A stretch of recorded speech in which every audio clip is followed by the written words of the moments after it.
2019 में ताबड़तोड़ फैसले करने वाली मोदी सरकार 1 फरवरी को अपना अंतिम बजट लेकर के आ रही है, जो अंतरिम भी है। माना यह जा रहा है कि इस बजट में मोदी सरकार लोक लुभावन घोषणाएं करने में पीछे नहीं हटेगी। समाज के हर वर्ग को लुभाने के लिए कुछ न कुछ आएगा। इसके लिए आज हम इलाहाबाद विश्वविद्यालय में हैं, ये जानने के लिए कि देश के युवाओं को मोदी सरकार के अंतिम बजट से उम्मीदें क्या है, तो माहौल क्या है। मैं आज इलाहाबाद विश्वविद्यालय से छात्रों से बात करेंगे। अब मैं इलाहाबाद विश्वविद्यालय के आर्ट्स फैकल्टी में हूँ। अभी इस विश्वविद्यालय का नाम प्रयागराज विश्वविद्यालय नहीं हुआ। मेरे साथ आर्ट्स फैकल्टी के कुछ स्टूडेंट्स भी हैं। आपका क्या नाम? दीपक कुमार तिवारी। मैं ये जानने के लिए आया हूँ कि ये मोदी सरकार का 5 साल पूरा होने वाला, ये अंतरिम बजट आने वाला, कुछ ही घंटे बचे हैं, 1 तारीख को आएगा। आप लोगों को, नौजवानों को क्या उम्मीद है? आप किस तरीके से देखते कि क्या होगा और पीछे क्या हुआ है?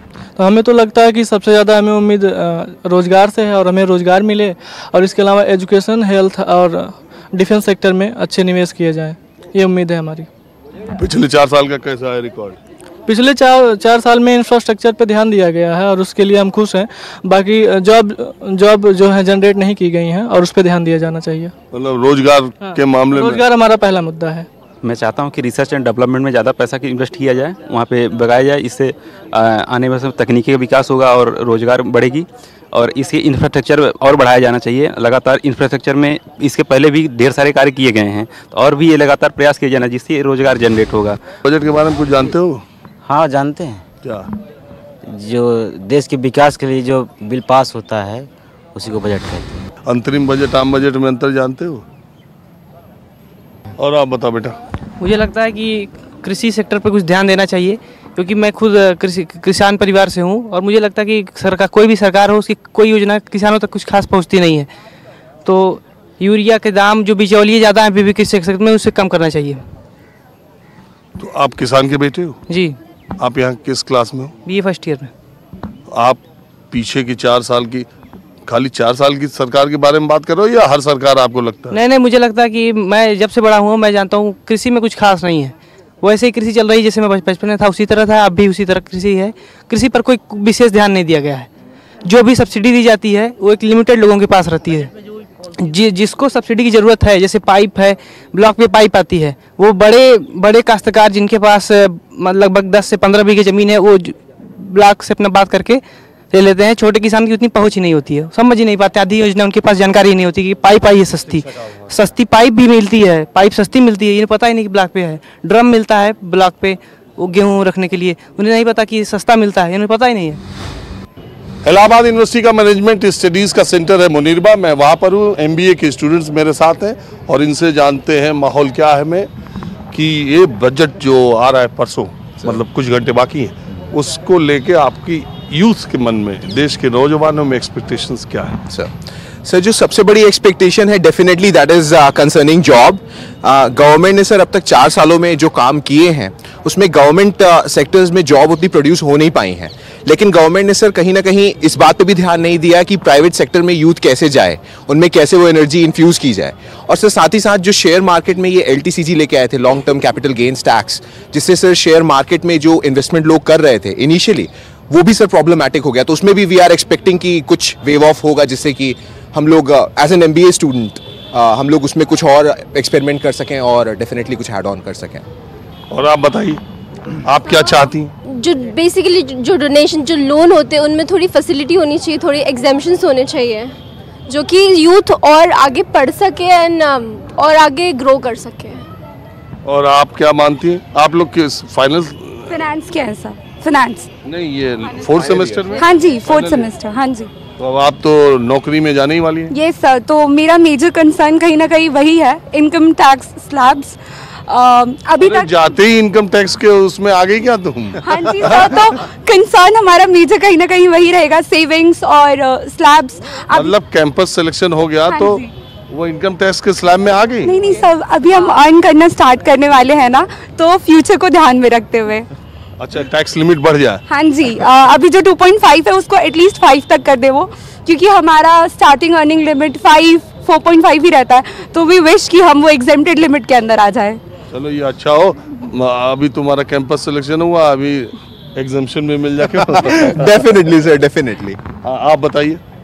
जनरल कैंडिडेट का रिजर्वेशन दिया गया है 10%, उसमें इनकम रिक्विजिट है 8 लाख रुपीज़, उसको कम कर देना चाहिए। वो बहुत ज़्यादा है, उसमें मैक्सिमम लोग आ जाएंगे, अराउंड 90% लोग उसमें आ रहे हैं।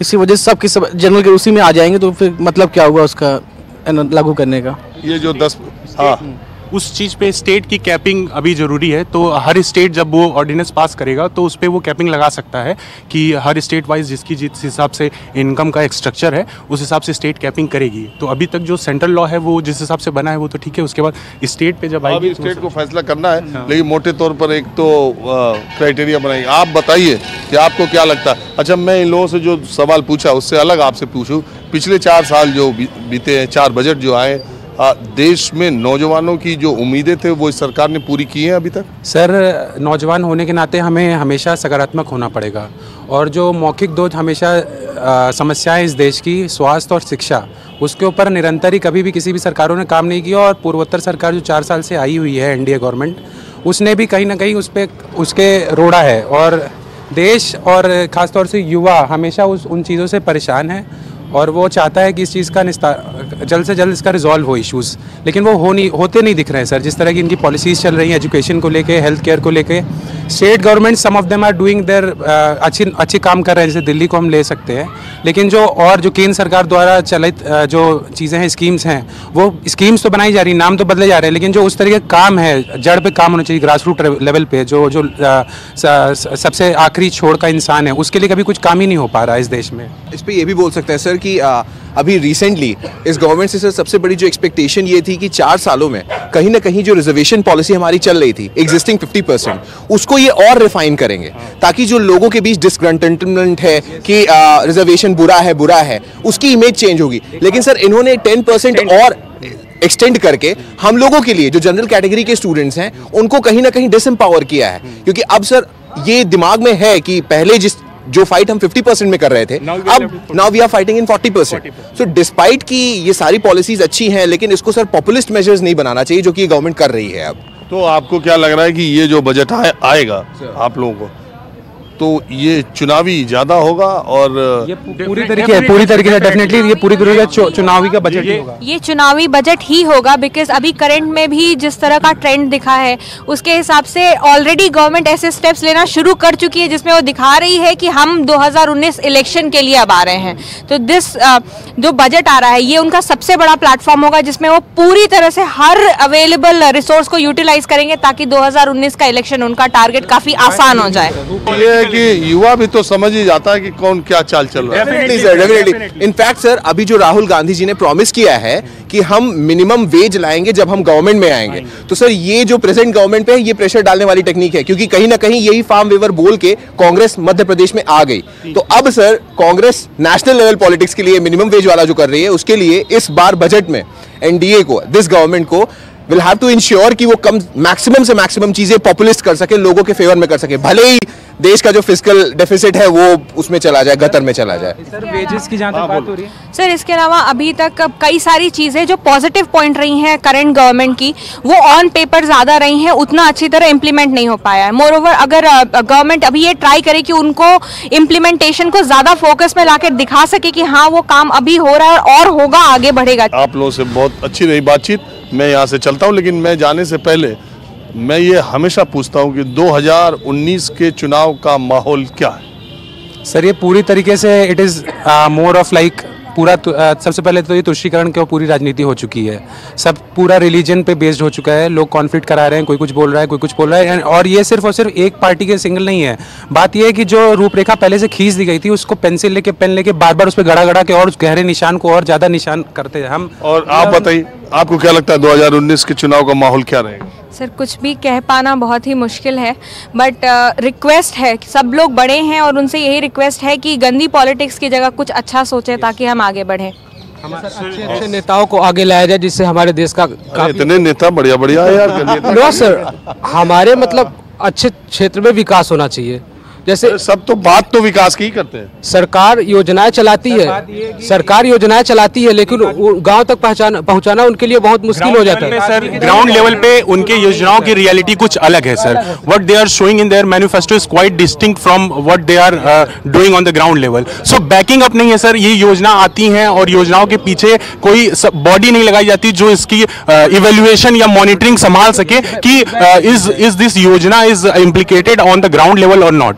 तो बेसिकली क्या होता है सर, ग्राउंड लेवल पे उस चीज का बेनिफिट लोगों को मिल ही नहीं पाता। देखिए अभी आपने देखा होगा प्रधानमंत्री नरेंद्र मोदी ने एक बार कहा था कि कांग्रेस के एक प्रधानमंत्री ने कहा कि 1 रुपया दिल्ली से चलता है और 15 पैसा नीचे पहुंचता है, और उन्होंने सिर्फ कहा था, लेकिन ये लीकेज मैंने खत्म किया। मोदी जी ने ये दावा किया था, वो सही है सर? कहीं ना कहीं बात जो हम लोग बोल रहे हैं कि क्या कहते हैं 4 साल में गवर्नमेंट ऐसी की वैसी की, सर वही बात है ना कि जब आपने सीड बोया है तो उसको थोड़ा समय तो लगेगा ही रिजल्ट दिखाने में। तो कहीं ना कहीं सर इस बार तो definitely it will be a one way sweep for NDA is coming to power this time. और ये आप ही का कहना, ये आप भी हमें नहीं सर, संगठित कई सारी जो क्षेत्रीय दल है हम भी इसी कॉलेज के हैं, तो हम ये कहना, ये आप ही अकेले टाई लगाए? नहीं, टाई हम लगाए हैं क्योंकि हम इवेंट में पार्टिसिपेट कर रहे थे। और फिलहाल मेरा ये टेक है कि अपोजिशन पार्टी कितने भी मिलकर साथ क्यों ना दे दे, पब्लिक के दिलों में ये विश्वास दिलाना बहुत ही जरूरी है कि इस पार्टी का हम पब्लिक को क्या फायदा होगा। सीधे पब्लिक को फायदा का जरूरत है, जो जनता है, ना कि बिग इंडस्ट्रीज और अदर इंडस्ट्रीज।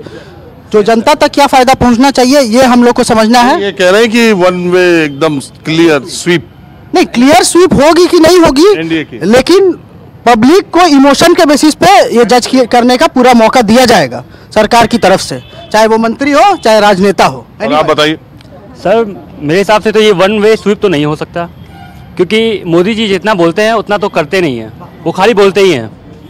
अब ग्राउंड काम बोलता है वो। और आप बताओ सर, क्लियर स्वीप के बारे में कुछ नहीं कह सकते, बिकॉज जो बाकी सारे लोग हैं वो भी शांत नहीं बैठेंगे। तो वो हो सकता है कि एकजुट होकर कोशिश करें कि 1-2 सीट से ही सही हम जीत लें, जैसा कि अभी 3 राज्यों के चुनाव में हमें देखने को मिला। तो ऐसा कुछ हो सकता है कि आगे आए, बट आई एम श्योर कि मोदी जी की टीम भी उसी अकॉर्डिंग प्लान करेगी। चलिए, तो इलाहाबाद से माहौल क्या है, मैं बस आज इतना ही। कैमरामैन अविनाश कुमार के साथ राजीव रंजन, न्यूज़ 24 प्रयागराज।